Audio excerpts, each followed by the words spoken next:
नमस्कार, बुलेटिन में आपका स्वागत है। आपके साथ मैं हूं जीनत सिद्दीकी। तमाम खबरों को देखते हैं फटाफट अंदाज में।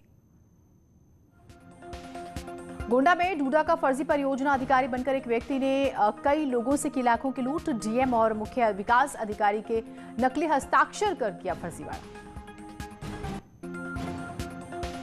प्रयागराज में अगवा दुल्हन बरामद। क्राइम ब्रांच ने प्रतापगढ़ से किया बरामद। लखनऊ के चिन्हट में प्लास्टिक के गोदाम में लगी भीषण आग। टीन शेड के बने गोदाम में चल रहा था सालों से कारोबार। फिरोजाबाद के शंकरपुर गांव में बिजली विभाग की टीम पर ग्रामीणों ने किया हमला। जेई समेत 5 लोग जख्मी। फतेहपुर में बेटी की बारात न आने से आहत होकर पिता ने लगाई फांसी। बेटी की तहरीर पर पुलिस ने लड़के पक्ष के खिलाफ दर्ज किया मुकदमा। आगरा में बैंक से हुआ लूट कांड मामले में सीसीटीवी फुटेज हुआ वायरल। लूट के बाद भागते हुए बदमाश रास्ते में सीसीटीवी कैमरे में हुए कैद। आज शाम 6 बजे सीएम योगी करेंगे मंत्रिमंडल के साथ बैठक। पंचायत चुनाव पर होगा मंथन। कृषि कानूनों के विरोध में केंद्रीय कृषि मंत्री नरेंद्र सिंह तोमर ने देश के किसानों को लिखी चिट्ठी। 8 पन्ने की चिट्ठी में नरेंद्र सिंह तोमर ने किसानों को 8 आश्वासन दिए। यूपी में 2022 चुनाव की बिछने लगी बिसात। ओपी राजभर ने की शिवपाल यादव से मुलाकात। अगले 2 से 3 दिन तक दिल्ली एनसीआर में जारी रहेगी शीतलहर। यूपी में भी बढ़ा ठंड का कहर। झांसी में बेकाबू कार ने 2 बाइक सवारों को मारी टक्कर। 4 लोगों की मौत। हादसे के बाद खाई में गिरी कार। फतेहपुर में पुलिस ने किया लुटेरा गैंग का खुलासा। 4 शातिर बदमाश गिरफ्तार। फोन, देसी बम और लूट की बाइक बरामद। मथुरा में आरपीएफ के 2 जवानों ने बचाई शख्स की जान। चलती ट्रेन में चढ़ने के दौरान फिसल गया था शख्स। गाजियाबाद में प्रदर्शनकारी किसानों ने बोई सब्जियां डिवाइडर के बीच ही जमीन पर बुआई कर दी। उत्तराखंड में आईपीएस अधिकारियों के तबादले। योगेंद्र रावत बने देहरादून के नए एसएसपी। उत्तराखंड में कई विभागों में निकलेंगी 2500 से ज्यादा भर्तियां। अधीनस्थ सेवा चयन आयोग जारी करेगा विज्ञापन। अलीगढ़ में पेड़ से लटका मिला ट्रेनी पुलिसकर्मी का शव। बागपत के मंजूरपुर का रहने वाला था मृतक। हरदोई के बाघौली में पुरानी रंजिश में लाठी डंडों से पीट कर युवक की हत्या। हमले में चाचा भतीजे घायल। रुड़की के आदमपुर गांव में अवैध संबंधों की वजह से 2 लोगों की हत्या कर दी गई। महिला ने अपने प्रेमी के साथ मिलकर अपने ससुर और ननद की हत्या की। हल्द्वानी में सिर्फ 600 रुपयों के लिए गर्भवती महिला की हत्या की गई थी। इस मामले में नैनीताल जिला कोर्ट ने 2 दोषियों को 5-5 साल की सजा सुनाई। बदायूं पुलिस से यौन उत्पीड़न की शिकायत कर घर लौट रही आम आदमी पार्टी की कार्यकर्ता तेजाब से उस पर हमला कर दिया गया। गंभीर रूप से झुलसने के बाद पुलिस ने उन्हें जिला अस्पताल में भर्ती कराया। फिरोजाबाद में कोचिंग से वापस घर जाते वक्त ट्रेन की चपेट में आने से एक युवक की मौत हो गई। ग्रेटर नोएडा के सेक्टर 36 में वकील की गोली मारकर हत्या। जमीन को लेकर विवाद चल रहा था। हाथरस के गांव लाडपुर में नहर में एक युवक का शव तैरता हुआ मिलने से इलाके में फैली सनसनी। बलिया में संदिग्ध हालत में घर में मिले मां बेटी के शव। कमरे में मिली कीटनाशक दवाइयां। हापुड़ में पेड़ से लटकी मिली लड़के की लाश। हत्या कर लटकाए जाने की आशंका। आगरा में हाईवे किनारे का ज्ञात महिला का शव मिलने से इलाके में सनसनी फैल गई। मामले की जांच में जुटी पुलिस। नैनीताल की एनडीपीएस कोर्ट ने 1.5 किलो चरस के साथ पकड़े गए तस्कर को 10 साल की सजा सुनाई। देहरादून पुलिस ने चार्टर्ड अकाउंटेंट आरपी ईश्वरन के घर हुई करोड़ों की डकैती पर बड़ा खुलासा किया। मुख्य आरोपी सुरेश जाटव को गिरफ्तार किया। महोबा में हिंदू समुदाय की 15 साल की दलित लड़की के साथ लव जिहाद का मामला आया सामने। पुलिस जांच में जुटी। फिरोजाबाद में नाबालिग बच्ची से दुष्कर्म के मामले में 3 दिन के बाद पुलिस ने आरोपी को गिरफ्तार कर जेल भेज दिया। अमेठी में मदरसे में पढ़ने वाली छात्रा ने मदरसे के प्रबंधक और कारी पर छिड़खाने का आरोप लगाया। बुलंदशहर में पुलिस और बदमाशों के बीच हुई मुठभेड़ में 5 लुटेरों को गिरफ्तार किया गया। औरैया में विदेश में नौकरी दिलाने के नाम पर ठगी करने वाले गिरोह का खुलासा, गिरोह के 2 सदस्यों को गिरफ्तार किया गया। सुल्तानपुर में ट्रक ड्राइवर की हत्या कर मूंगफली से भरा ट्रक लूटने का पुलिस ने खुलासा किया। मामले में 3 लोगों को गिरफ्तार किया। बस्ती में बिजली विभाग के जेई अभिषेक ओझा को एंटी करप्शन गोरखपुर की टीम ने 10,000 घूस लेते रंगे हाथों गिरफ्तार किया। मेरठ पुलिस ने चोरी की बाइकों को सोशल साइट्स पर बेचने वाले 2 शातिर वाहन चोरों को गिरफ्तार किया। आगरा में नशे के कारोबार का भांडाफोड़ करते हुए पुलिस ने 25 किलो गांजे के साथ एक तस्कर को पकड़ा। मुरादाबाद में पुलिस ने मुखबिर की सूचना पर 0 पॉइंट के पास एक ट्रक से चेकिंग के दौरान अवैध शराब की 437 पेटी बरामद की। फिरोजाबाद में अपहरण और हत्या का पुलिस ने खुलासा किया। चाचा ने ही की थी अपने भतीजे की हत्या। शाहजहांपुर की पुलिस ने बाइकों के फर्जी कागजात बनाकर गाड़ियों का व्यापार करने वाले गैंग का भांडाफोड़ करते हुए एक को गिरफ्तार किया। शाहजहांपुर में फर्जी कॉल सेंटर का भांडाफोड़ करते हुए पुलिस ने संचालक सौरभ समेत 5 लोगों को गिरफ्तार किया। महाराजगंज पुलिस ने हैकर को गिरफ्तार किया। मोबाइल ऐप के जरिए व्यापारी से की थी 3 लाख रुपए की लूट।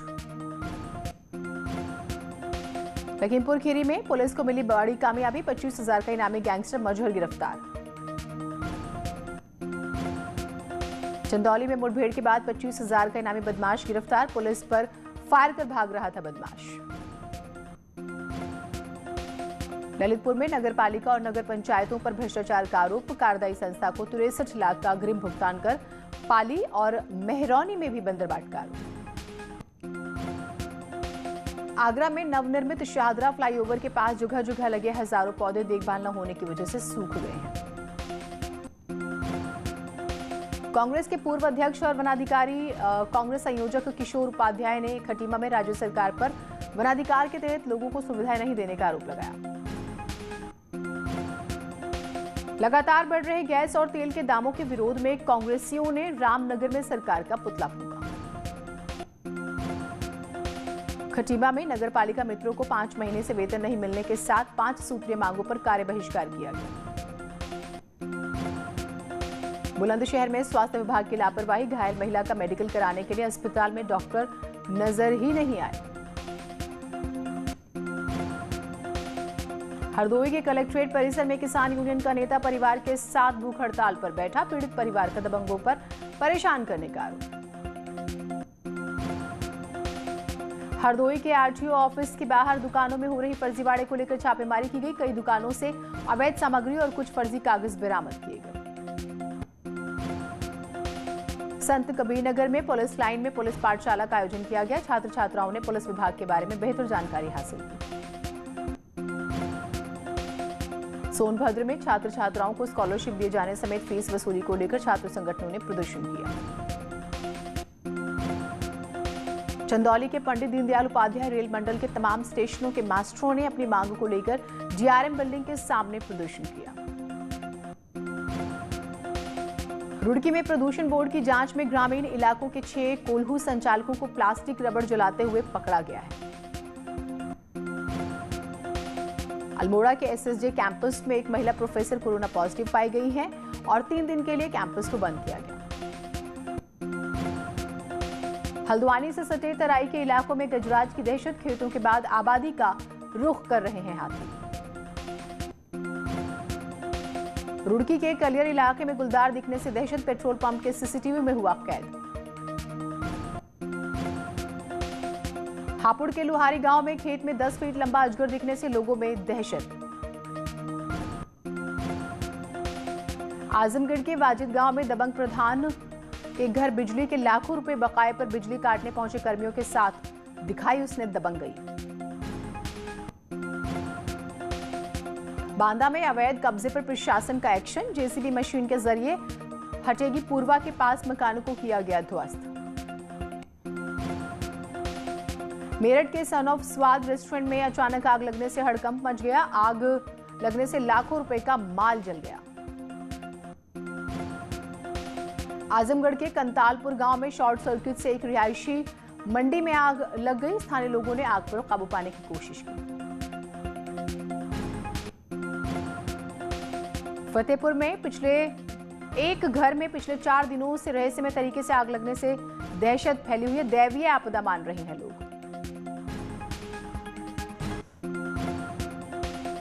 कोटद्वार के पटेल मार्ग बाजार में मौजूद गोदाम में आग लगने से इलाके में अफरा तफरी का माहौल।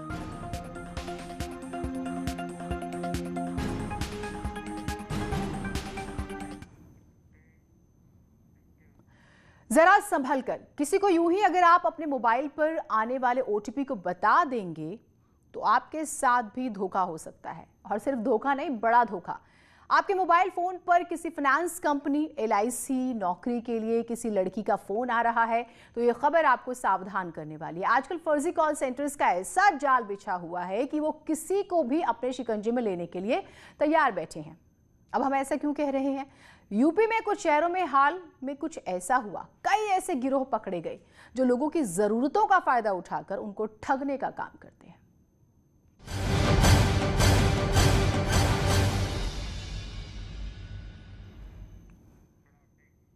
बस एक कॉल आने पर आपको फंसाकर लाखों रुपए की ठगी का शिकार बनाया जा सकता है।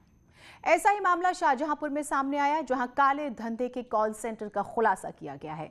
Special report.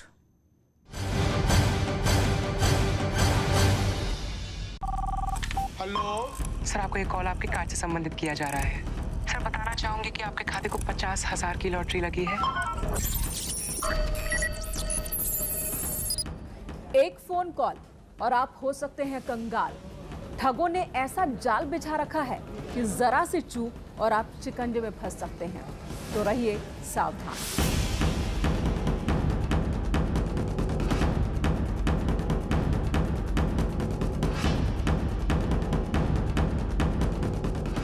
हेलो, कौन बोल रहे हैं आप? लोन लेना चाहेंगे? जी हाँ, कुछ इसी तरह से कोई आपको लोन के लिए तो कोई नौकरी के लिए कॉल करेगा और आप हो जाएंगे उसका शिकार।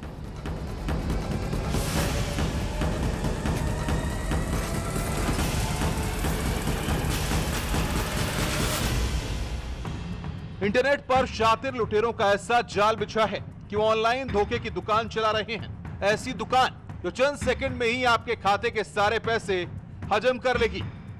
यकीन मानिए, नौकरी, इंश्योरेंस, लोन के नाम पर कभी भी कोई फोन आ सकता है। किसी लड़की की आवाज में भी फोन आ सकता है। कैसे होने वाला है? सर, आपके कार्ड पे एक नंबर होगा 16 अंकों का, कि वो कंफर्म करा दीजिए। शाहजहांपुर में पुलिस की गिरफ्त में कुछ ऐसे ही जालसाज आए हैं। पुलिस ने फर्जी कॉल सेंटर संचालक सौरभ समेत 5 लोगों को गिरफ्तार किया है और उनके पास से लैपटॉप, फर्जी कागजात, उपकरण और 20 मोबाइल बरामद किए हैं। ये बेसिकली कुछ तो शाहजहांपुर के, ये सौरभ जो इसका किंगपिन है, ये पहले नोएडा में इसी तरह के कॉल सेंटर में काम करता था। और जब ये लॉकडाउन हुआ तो सारी चीजें बंद हुई, तो वहां से वो फिर यहाँ शाहजहांपुर चला आया और इसी पिछले एक्सपीरियंस का ही उसने यूज किया यहाँ, और इस तरह से एक फर्जी कॉल सेंटर यहाँ उसने एस्टेब्लिश की। एक बात और भी है कि जैसे ये अपने लेडी स्टाफ कुछ रखते हैं, वो जो जिनकी सैलरी करीब 3,000 रुपए ये महीने देते हैं उनको, और उनसे ये चीजें पढ़वाते हैं। पढ़वाने के बाद उनसे कॉल कराते हैं। जैसे ही इनको ये लगता है कि ये इसको कुछ शक हो रहा है, क्योंकि वो भोली लड़कियां हैं, उनको ये पता नहीं रहता है कि एक्चुअली हो क्या रहा है। उनको लगता है कि एक नौकरी मिली है जिसको करना है, उनके किसी कंपनी में नौकरी कर रहे हैं। तो जैसे उनको लगता है कि इसको समझ में आ रही है बात, तो ये उनको नौकरी से निकाल देते हैं और वो जगह भी बदल लेते हैं। बताया जा रहा है कि ये लोग भोले भाले लोगों को फोन पर श्रीराम फाइनेंस, LIC और नौकरी के नाम पर उन्हें फंसाकर करोड़ों रुपए की ठगी कर रहे थे। पुलिस ने इस मामले में 5 लोगों को गिरफ्तार कर इनकी संपत्ति कुर्की के आदेश दे दिए हैं। नेट के इतने नेटवर्क लाल हैं कि इन पर शिकंजा कसना भी इतना आसान नहीं होता। चंद सेकंड में ही ये आपको चूना लगा देते हैं। फोन कॉल, फर्जी कॉल सेंटर और हैकिंग के जरिए ये अपने धंधे को चलाते रहते हैं और इन पर शिकंजा इतनी आसानी से कसा नहीं जाता, क्योंकि इनका जाल दूर दूर तक फैला होता है। पकड़े गए लोग इतने शातिर हैं कि कई सालों से यह धंधा कर रहे थे। यही नहीं, लोगों की वॉइस रिकॉर्ड करने के साथ साथ लोगों का डाटा भी बरामद किया। बताया जा रहा है कि इसी मोबाइल डाटा के जरिए ये भोले वाले लोगों को श्रीराम फाइनेंस, LIC और नौकरी के नाम पर अपने झांसे में लेते। पुलिस की गिरफ्त में ये आरोपी दरअसल फर्जी कॉल सेंटर से लोगों के मोबाइल टावरों की सीरीज का डाटा चुराते थे। इन सीरीज के नंबरों से कॉल सेंटरों पर रखी गई लड़कियों से फोन कराते थे। इसके चलते लड़कियां श्रीराम फाइनेंस के नाम पर लोन देने के नाम पर उनसे अकाउंट खुलवाती और उनके साथ फाइल बनाने के चार्ज के नाम पर अकाउंट में पैसा डलवाती थी। जब पैसा आ जाता था तो ये लोग उस मोबाइल को बंद कर दूसरा मोबाइल यूज करने लगते थे। पर मुझे पहले नहीं पता था ये काम कैसे होता है, किस तरीके से होता है, क्योंकि मैंने फर्स्ट टाइम सर्जरी करा। इससे पहले मैंने कभी ना जॉब की है, तो जब मैं आई थी तो मुझे ये भी नहीं पता था कि ये फ्रॉड है। मुझे सच बता रही सर, मुझे ये भी नहीं पता चल गया ना आज सर, अभी ज्यादा नहीं, सिर्फ 1 महीना हुआ है पता चल गया फ्रॉड चल रहा है। जी सर जी। क्या फ्रॉड होता है? मैं फ्रॉड ही पूछ रहा है, क्या फ्रॉड होता है सर जी? फ्रॉड का मतलब यही, जैसे कि हमने पूरा मतलब बताया कि श्रीराम फाइनेंस से बात कर रहे हैं, 1 लाख से 20 लाख तक का लोन है, 10 साल के लिए 4% ब्याज पर और इतना इतना लोन देते हैं, आपको फाइन चार्ज कराना पड़ता है। बस इतना मैं कहती थी। बाद में जैसे अगर कस्टमर राजी हो जाता है तो वो अपने डॉक्यूमेंट्स भेज देता है, लोन के फॉर्म भेज देता है, बाकी सारी जिम्मेदारी सर की होती है। हेलो सर, आपको एक कॉल आपके कार्ड से संबंधित किया जा रहा है। सर बताना चाहूंगी कि आपके खाते को 50,000 की लॉटरी लगी है। दरअसल शाहजहांपुर में यह पहला फर्जी कॉल सेंटर है जो पिछले 5 महीनों से चल रहा था। इसके चलते पुलिस ने सतर्कता दिखाते हुए इस कॉल सेंटर पर बड़ी कार्रवाई करते हुए न केवल आरोपियों को गिरफ्तार किया, बल्कि इस ठगी से करोड़ों की संपत्ति अर्जित करने वाले ठगों पर कड़ी कार्रवाई के भी निर्देश दे दिए हैं। ऐसे में सतर्क रहने की जरूरत है। जब भी इसी तरीके से कोई भी फाइनेंस या नौकरी के नाम पर आपके पास फोन आए तो आप लोगों को सतर्क हो जाना चाहिए, वरना इसी तरीके से आप भी ऐसी ठगी के शिकार हो सकते हैं। न्यूज़ 18 के लिए शाहजहांपुर से दीप श्रीवास्तव की रिपोर्ट। वैसे गाजियाबाद पुलिस ने भी एक ऐसे ही फर्जी कॉल सेंटर का खुलासा किया है जिसके तार दिल्ली NCR से लेकर महाराष्ट्र तक जुड़े हुए थे। ये लोग आपके फोन पर आए एक OTP से आपका पूरा खाता खाली कर देते थे। हेलो सर, आपके कार्ड पे एक नंबर होगा 16 अंकों का, कि वो कंफर्म करा दीजिए।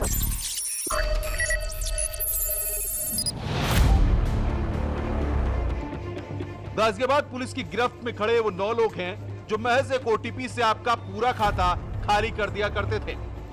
दरअसल पुलिस के मुताबिक ये लोग इंश्योरेंस कंपनी से पैसों में डाटा खरीदते थे और जिसकी इंश्योरेंस खत्म हो रही होती थी उसको कंपनी का कॉल सेंटर बताकर फोन किया करते थे। सर आपका ATM कार्ड एक्सपायरी होने वाला है सर। ऐसे कैसे होने वाला है?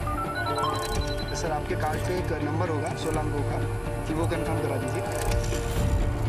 उसके बाद उसके फोन पर आए OTP को लेकर उसके खाते में जितने भी पैसे होते थे वो निकाल लिया करते थे। जय बाला नाम की एक महिला है जिन्होंने थाना लिंक रोड में एक मुकदमा लिखवाया था, जिन्होंने इनने बताया था कि इनके अकाउंट से 17 लाख रुपए का फ्रॉड हो गया है। इस फ्रॉड की जांच जब साइबर सेल द्वारा की गई तो इसमें 9 अपराधियों का नाम सामने आया जो फर्जी तरीके से एक कॉल सेंटर को ऑपरेट करके लोगों को चूना लगाते थे और उनके अकाउंट से पैसे निकाल के अपने अकाउंट में ट्रांसफर कर लेते थे। पुलिस के मुताबिक इनका गैंग महाराष्ट्र से भी संचालित होता था। उसके बाद इन्होंने अपना नया ठिकाना गाजियाबाद बना लिया था। पुलिस के मुताबिक ये लोग कहीं भी ज्यादा दिन नहीं रुकते थे और कुछ दिनों में पैसे हड़प कर फरार हो जाया करते थे। इनका कॉल सेंटर एक कॉर्पोरेट कंपनी की तरह चलता था जहां अकाउंट का ध्यान रखने के लिए अलग युवक था। अलग अलग जो इंश्योरेंस की कंपनी है, पॉलिसीज की कंपनी, उनका डेटा चुराते थे किसी माध्यम से, पैसे के माध्यम से। वहाँ के कंपनी के एम्प्लॉयज को पैसे देकर के उनका डेटा लेते थे और लोगों को कॉल करते थे और बताते थे कि आपकी पॉलिसी लैप्स होने वाली है, कि आप इसको रिन्यू कराना चाहेंगे। रिन्यू कराने के एवज में जब OTP उनके फोन में आता तो उस OTP को अपने फोन में डाल करके ये उनका पैसा अपने अकाउंट में ट्रांसफर कर लेते थे। इसमें पुलिस ने बहुत अच्छा काम करते हुए 9 लोगों को गिरफ्तार किया है। डाटा लेने के लिए अलग युवक था और फोन करने के लिए अलग। इस तरह के कॉल सेंटर लगातार पकड़े भी जा रहे हैं, लेकिन कम मेहनत में अधिक आय को लेकर युवा इस तरह के कॉल सेंटरों को लगातार खोल रहे हैं और लोगों को चूना लगाया जा रहा है। पुलिस ने इस गैंग के 9 लोगों को गिरफ्तार कर सलाखों के पीछे भेज दिया है। हालांकि इनको इंश्योरेंस कंपनी का डाटा देने वाले 2 लोग अब तक फरार हैं। पुलिस ने इनके कब्जे से कॉल सेंटर में काम आने वाला सामान भी बरामद किया है। गाजियाबाद से न्यूज़ 18 के लिए अमित राणा की रिपोर्ट। तो आगे से आप भी सतर्क रहिएगा, कम से कम अपने बैंक से जुड़ी डिटेल्स तो शेयर करने की जरूरत नहीं है। एक छोटे से ब्रेक ले रुक रहे हैं, कहीं मत जाइएगा।